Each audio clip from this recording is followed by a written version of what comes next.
For Ed Reading Room Owlets, I've got two fantastic books for you. The first is by Linda Newbury, and this is the start of a lovely new series of Barney the Bird Dog, and this book is called Very Brave Dog. And the second, for perhaps slightly older readers, is by Jenny Valentine, and this is called Iggy and Me on Holiday. More of that in a minute. So the first book, Very Brave Dog, part of the Barney the Bird Dog series. Barney is a dog who lives on a narrowboat with his owner Jim. He absolutely adores being on the narrowboat. He loves meeting people, he loves having adventures. The only problem that, one thing he really doesn't like is that is going through tunnels.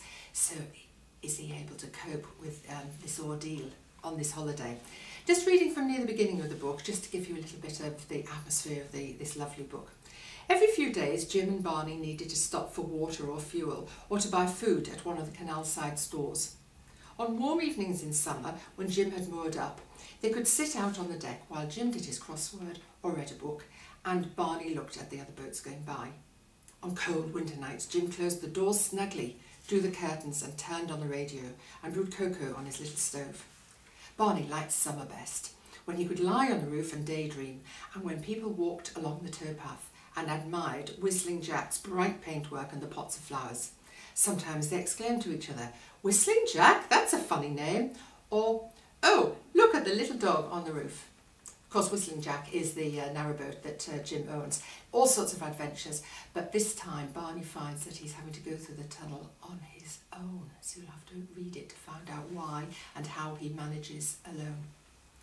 The second book for Owlets is Iggy and Me on Holiday. This book is absolutely hilarious, by the brilliant writer Jenny Valentine. Iggy and Me, the me in the story is Iggy's sister Flo, and they're going on holiday with their parents, and they have great fun in their household. Even when they were packing, Iggy turns it into something absolutely hilarious. What she actually does is she wears all her clothes, and then that means she can pack her bag full of her toys and teddies and so on. So lots of fun in this book, and it really is a very, very good read. So they've just driven off. They haven't gone in their usual car. They've got what they call a holiday car, which is actually like a camper van, and they have just arrived, really. This is the day they've arrived. While we had been gone, the van had turned into a bedroom. One big bed had appeared where the sofa and table used to be, and another big bed had appeared in the ceiling.